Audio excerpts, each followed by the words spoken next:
आज हज़रत टिप्पू सुल्तान शहीद रहमतुल्लाह अलैह की यौम पैदाइश का दिन है। आज हमारे साथ पादरनपुरा के कारपोरेटर जनाब इमरान पाशा मौजूद हैं। आइए इनसे बात करते हैं। सर, आज हज़रत टिप्पू सुल्तान शहीद रहमतुल्लाह अलैह की यौम पैदाइश है, इस मुबारक मौके पर आप क्या मैसेज देना चाहेंगे? अस्सलाम वालेकुम। आज जो है का वाक़ई में एक बहुत बड़ा दिन है। आप सल्लल्लाहु अलैहि वसल्लम के बाद अगर यहाँ पर हम साउथ इंडिया के लोग आप सल्लल्लाहु अलैहि वसल्लम जो है पूरी कायनात के मालिक का, तो वैसे भी हम कम्युनिटी वाइज देखा जाए तो वो एक जश्न मिलादुन नबी मनाते हैं। दूसरा जो है साउथ इंडिया के अंदर एक शेर मैसूर, शेर कर्नाटक हज़रत शहीद टिप्पू सुल्तान रहमतुल्लाह अलैह का नाम भी लेते हुए हर हिंदुस्तानी को गर्व होना चाहिए। ऐसी एक शख्सियत वलियों में शुमार थे, तो उनका आज एक जन्मदिन था, बल्कि पूरे कर्नाटक में नहीं, यहाँ तक के ब्रिटिश में भी उनका जन्मदिन मनाया गया। एक ऐसे रूलर थे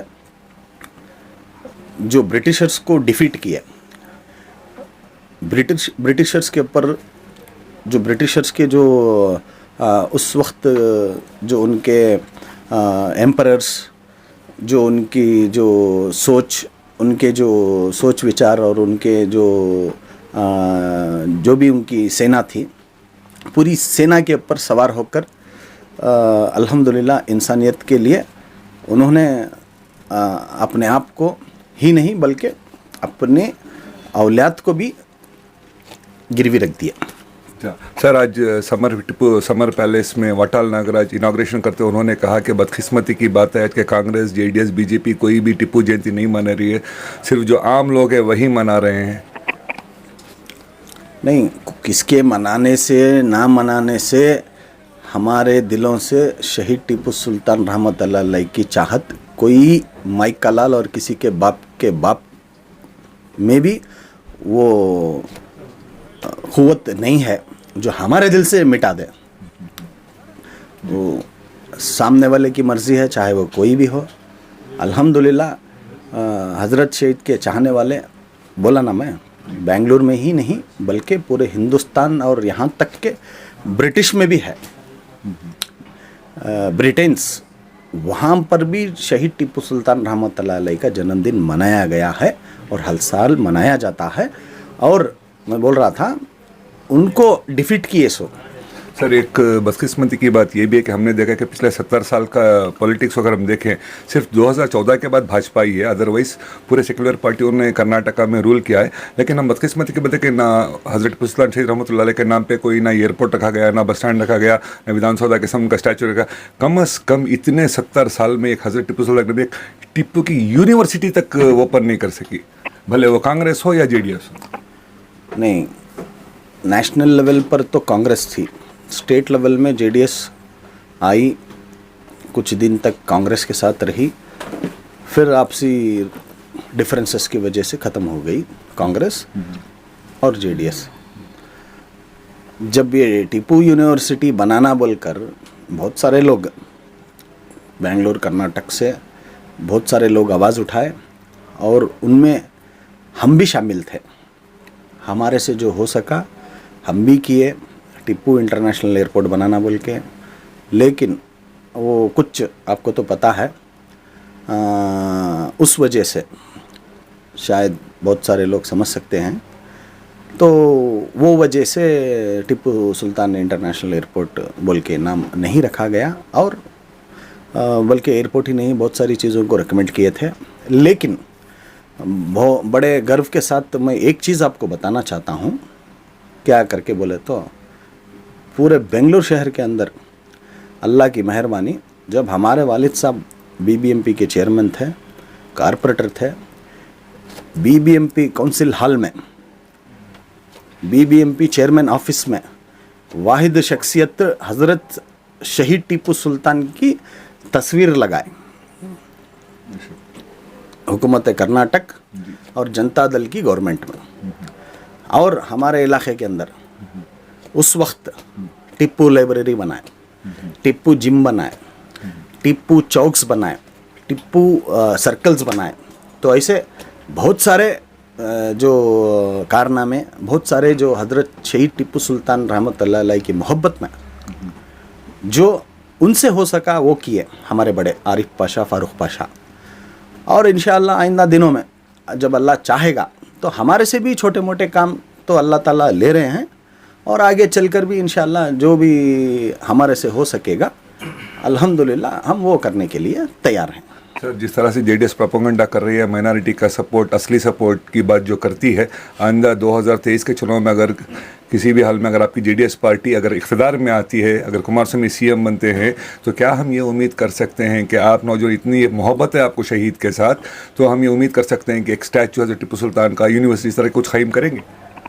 नहीं, स्टैचू जो है स्टैचू भी हम लगा देते कब का, लेकिन कुछ उलमाए कराम से हम डिस्कस किए, कुछ उलमाए कराम अल्लाह वाले हमें बताएं कि नहीं, हमारे इस्लाम के अंदर मूर्ति बनाना, स्टैचू बनाना ये कहीं पर भी अलो नहीं है और सही नहीं है।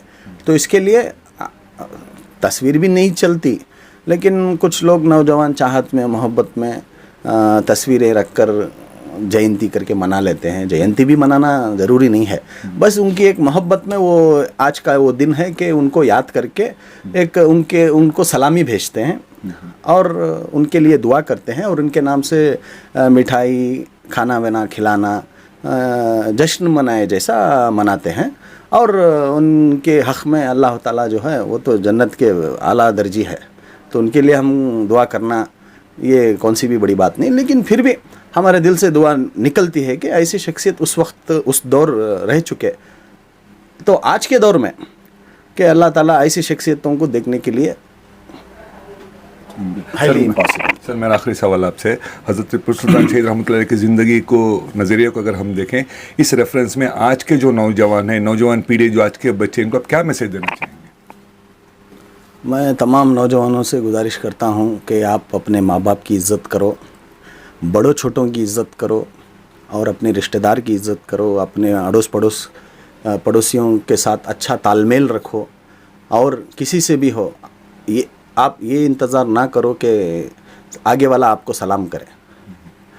आपकी नज़र अगर पहले पड़ती है किसी पर भी, आपका फ़र्ज़ बनता है कि आप उसे सलाम करो। ये मेरे नबी करीम सल्लल्लाहु अलैहि वसल्लम की सुन्नत है, ये उनका कहा है। तो इसके अंदर जो है मोहब्बत और बढ़ती है, डिफरेंसेस दूर होते हैं। सब लोग जो है एक दिन जाना है, कोई भी यहाँ पर परमानेंट रहने के लिए आया नहीं है, कोई यहाँ 4000 5,000 साल नहीं जिएगा। हाँ, जब तक हमारी हयात बाकी है तो पता नहीं हमको कभी किसी का दिल नहीं तोड़ना चाहिए, किसी के साथ बुरे तरीके से पेश आना नहीं चाहिए। चाहे हमारे बारे में कोई बुरा भी सोचता हो, हमको ये सोचना है कि अल्लाह उसका भला करे, अल्लाह देख लेगा बोल के ये सोच रखकर आप आगे बढ़ो। और नौजवानों से स्पेशली गुजारिश है कि आप जो कोई भी गलत एक्टिविटीज़ में आप लोगों को ऑफ़र करता है, अभी यंगस्टर्स, टीनेजर्स, एक बार मैं एक दफ़ा एक आईपीएस ऑफिसर से मिला, कुछ 2 महीने पहले, तो वो आईपीएस ऑफिसर से मेरा डिस्कशन हो रहा था। तो आईपीएस ऑफिसर बता रहा था, ನೋಡಿ ಇಮ್ರಾನ್ ಅವರೇ, ಇವತ್ತಿನ ದಿ ಜನರೇಷನ್ನು ನನ್ನ ಅನಿಸಿಕೆ I don't think so they will cross 40-42 because of the lifestyle habits, because of today's scenario, because of today's lifestyle and their livelihoods. So उनका जो एक नौजवानों का जो ये चल रहा है, सरासर वो गलत दिशा में जा रहे हैं। सर, जिम्मेदारी किसकी, अकाउंटेबिलिटी किसकी है कि इसको ठीक करने के लिए? सब लोग तो ऐसे कंप्लेंट दे रहे हैं, लेकिन जिम्मेदारी भी होनी चाहिए, अकाउंटेबिलिटी होनी चाहिए। कैसे ठीक कर सकते हैं इसको? सब लोग अपने अपने हिसाब से एफर्ट्स लगा रहे हैं। ऐसा नहीं है कि मैं अकेला, मैं 30 मार खान मैं ही काम कर रहा हूँ करके। बेंगलुरु शहर के अंदर डैनी रोड में भी बहुत सारे तंजीमें इसके ऊपर काम कर रही हैं, बहुत सारे उलमा कराम भी ताकीदें बार बार देते हैं। तो उस हिसाब से ये माहौल को जो है कुछ लोग ख़राब कर रहे हैं, बिगाड़ रहे हैं, ड्रग्स में, नशे में और तरह तरह के बहुत सारे गलत काम कर रहे हैं। तो इसलिए मैं अब मेरे इलाके के अंदर सीसीटीवी कैमरास इंस्टॉलेशन किया हूँ। तो उसके अंदर क्लियरली जो भी एक्टिविटीज़ चलेगी, जो भी एक्टिविटीज़ रहेगी, ये सीसीटीवी कैमरास इंस्टॉलेशन किया हूँ मैं।